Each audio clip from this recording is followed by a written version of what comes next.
Guys, మీకు మీ కుటుంబ సభ్యులందరికీ happy Kanuma and happy Makar Sankranti. Big boss అయిపోయింది. నెక్స్ట్ ఏంటి, ఏం చేస్తున్నారు, ఎంటర్టైన్మెంట్ కోసం ఏం చూస్తున్నారు కమెంట్ చేయండి. అండ్ 3 months దాకా మనల్ని ఎంటర్టైన్మెంట్ చేశారు బిగ్ బాస్. మనం ఎపిసోడ్స్ చూసైనా, లేదా లైవ్ చూస్తూ అయినా, లేదంటే ప్రోమోస్ చూసైనా, లేదంటే మేమ్స్ చూసైనా, లేదంటే జస్ట్ రీల్స్ చూసైనా మనం ఫుల్గా ఎంటర్టైన్మెంట్ అయ్యాం. ఈ 3 months 3.5 months ఫుల్గా ఎంటర్టైన్మెంట్ అయ్యాం. బిగ్ బాస్ అయిపోయింది, ఆల్మోస్ట్ 1 month అయితే అయిపోయింది. నెక్స్ట్ ఏంటి అంటే జియో ప్లస్ హాట్‌స్టార్లో ఇంకొకటి అయితే స్టార్ట్ అవబోతుంది. అది కూడా రిలేటెడ్ టు బిగ్ బాస్ లాగానే ఉంటుందన్నమాట. ఈ షో పేరు మ్యాడ్ ఫర్ ఈచ్ అదర్ అనమాట. అంటే వీక్లీ ట్వైస్ అయితే టెలికాస్ట్ చేస్తారు. అంటే సాటర్డే సండేస్ ఉండొచ్చు. సో వీక్లీ ట్వైస్ అయితే మనకు టెలికాస్ట్ అవుతుంది. దీంట్లో కూడా బిగ్ బాస్ లాగే కొంతమందిని అయితే తీసుకెళ్ళి ఒక హౌస్లో పడేస్తారు.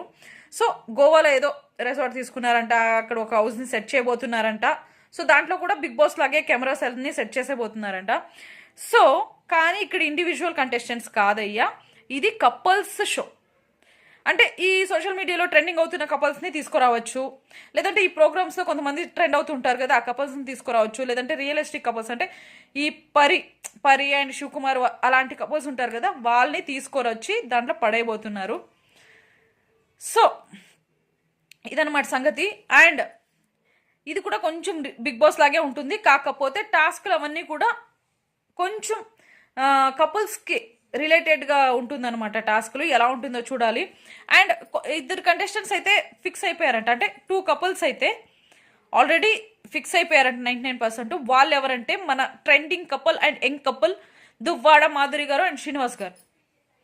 వీళ్ళిద్దరైతే రాబోతున్నారంట. అండ్ దీంతో పాటు అగ్ని పరీక్ష కంటెస్టెంట్స్ అండ్ మన బిగ్ బాస్ కంటెస్టెంట్స్ అయిన హరీష్ గారు అండ్ హరిత గారు, వీళ్ళు కూడా పార్టిసిపేట్ చేయబోతున్నారంట. హరీష్ గారు బిగ్ బాస్తో చాలా సీరియస్గా ఉన్నారు. చాలా ఎవరినో కొట్టినట్టున్నారు, ఎవరో కొట్టేసినట్టు ఫేస్ పెట్టుకొని ఏదో మూడీగా అలా ఉన్నారనమాట. సో ఏదో చేయబోయి ఏదో అయిందన్నట్టు కొంచెం ఓవర్గా చేసి బయటకైతే వచ్చేసారు. చూద్దాం ఈ షోలో ఆయన ఎలా ఉంటారు, ఫ్యామిలీతో ఎలా ఉంటారు, అంటే వాళ్ళ వైఫ్తో.